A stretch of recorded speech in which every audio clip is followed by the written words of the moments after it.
nagpapakita yan na is actually of sound mind. Na alam nyo na kasi di ba may attempt sila noon yung request yung ano ng kanyang lawyer na hindi daw fit to stand trial, psychologically or mentally unfit daw po ang dating Pangulo to stand trial.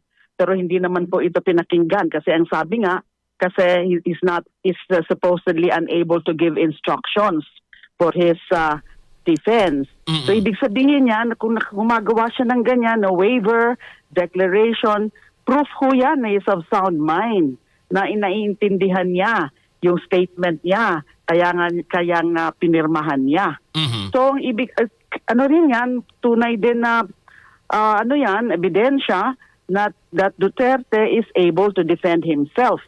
Oh. Kaya nga hindi talaga dapat na-accept at hindi nga in-accept yung plea na yon ng kanyang defense, the defense counsel na unfit siya for trial. Pero hindi naman nakalusot yun